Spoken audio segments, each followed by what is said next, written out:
My name's Mark Callahan. I've been on the road for more than 15 years now, and in that time, I've seen my share of strange things. Trucking isn't just a job, it's a lifestyle.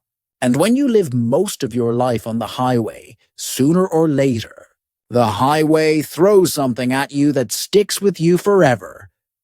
Now, most nights are just miles of white lines, engine hum, and the sound of the CB radio crackling every once in a while. But one night, on a haul from southern New Jersey to Lafayette, Indiana, I found out how quickly routine can turn into nightmare. I thought I was just fighting exhaustion. What I didn't realize was that I wasn't alone out there. There were people hiding in the back of my own trailer, and the memory of that night still makes me shiver. It started like any other long-distance run. I had loaded up in Jersey and was cutting west through Pennsylvania before the sun even came up. By the time I hit the mountains, I could already feel the fatigue pressing in. Now, here's something you gotta understand about truckers. We live in this constant balance between pushing through and knowing when to stop. We're trained for it.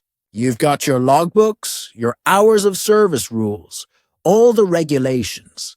But fatigue doesn't care about regulations. It sneaks up on you. I'd been driving long enough to recognize the signs. Heavy eyelids, slower reaction times. That moment when your brain just drifts. There was this one time years before, somewhere outside Ohio, when I actually caught myself veering toward the shoulder. I snapped awake at the rumble strip, heart pounding like I'd just survived a near crash.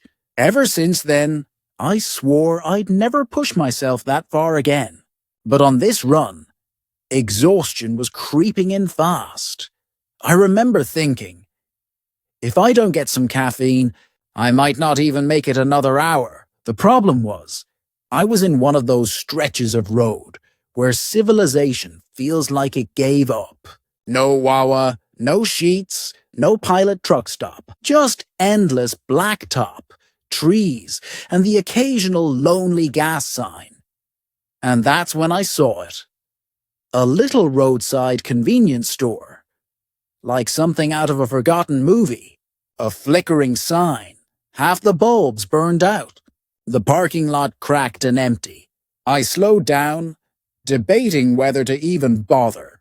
But the truth was, I didn't have a choice. I needed a break, no matter how creepy that place looked. I pulled the rig into the cracked parking lot and shut off the engine. The silence hit me harder than I expected. Usually, even the smallest gas station has some kind of life. Neon buzzing, cars coming and going, the hum of refrigeration units. But this place, it felt frozen in time.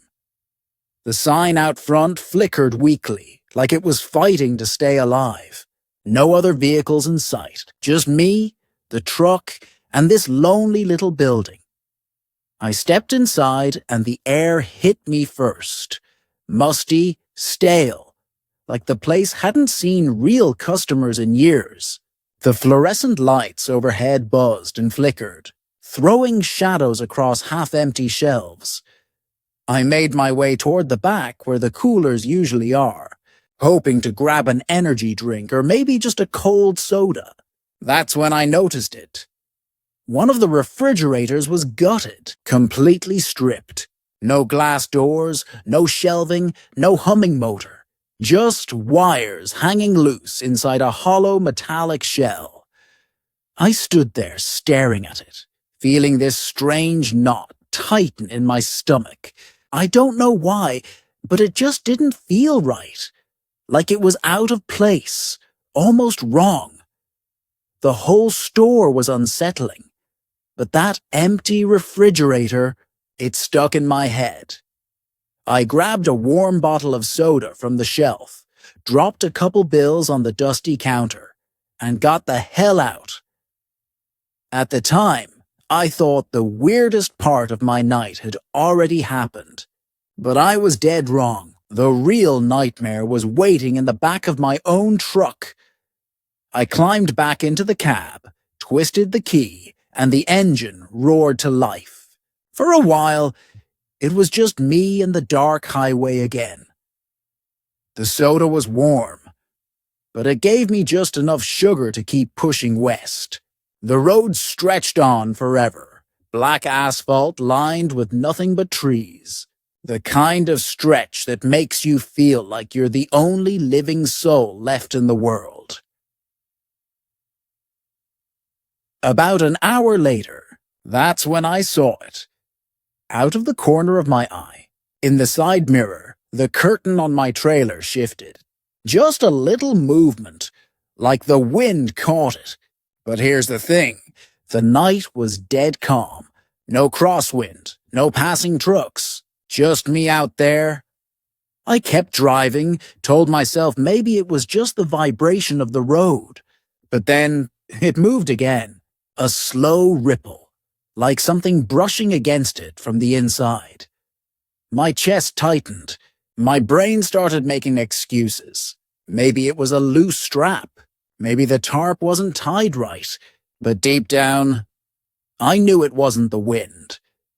Minutes ticked by, every mile heavier than the last, and then I heard it, a faint tap. Just once, coming from the trailer wall behind me. That was it. My exhaustion was gone, replaced by cold, crawling dread.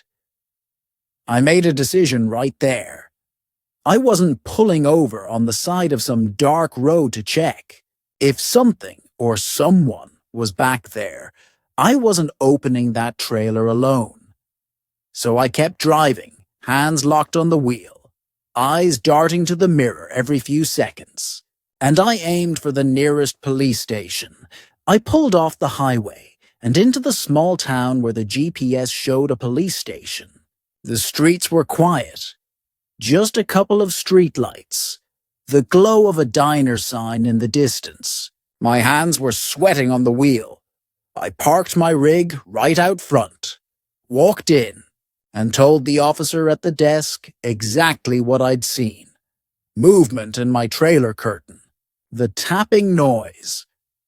At first, he looked at me like I was just another tired driver imagining things. But when I insisted, when he saw how serious I was, he made the call. Within minutes, 2 squad cars followed me back out to the truck. Their red and blue lights bounced off the side of my trailer, flashing across the empty street. One officer stayed by me while the other 2 approached the back doors. I held my breath. The doors creaked open, and what I saw still sends a chill down my spine. There were 3 people crouched inside. 2 men, 1 woman. Their clothes were ragged, faces dirty, eyes cold. One of the men pulled out a switchblade, just flicked it open like he was ready for a fight. The officers yelled, weapons drawn, and within seconds they had all 3 pinned and cuffed. But what shook me the most wasn't the knife. It was the look on their faces as they were led away. The smirk on one man, like he knew something I didn't. The woman's hollow stare that never left me. They'd been back there for God knows how long, and I had been driving with them, trapped just feet away. The officers hauled them off, the cuffs clicking in the cold night air. I stood there in the glow of the flashing lights, frozen.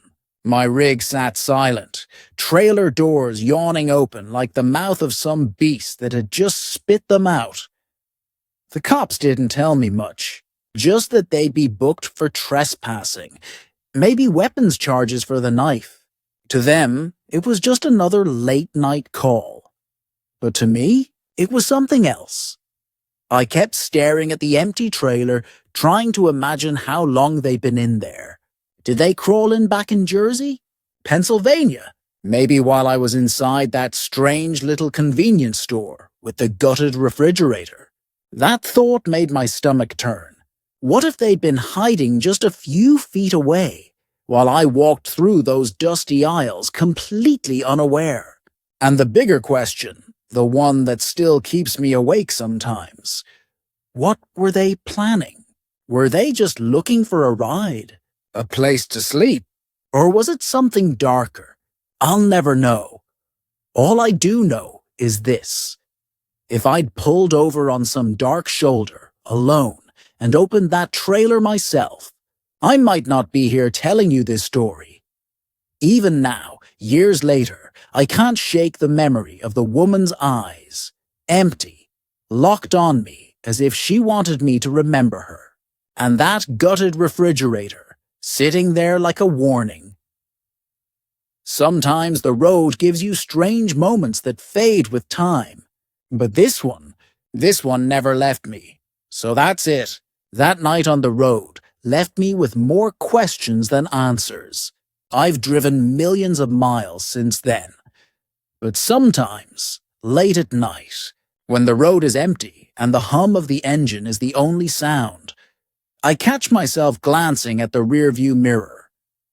I think about those three faces, about that gutted refrigerator, about how close I came to opening that trailer myself.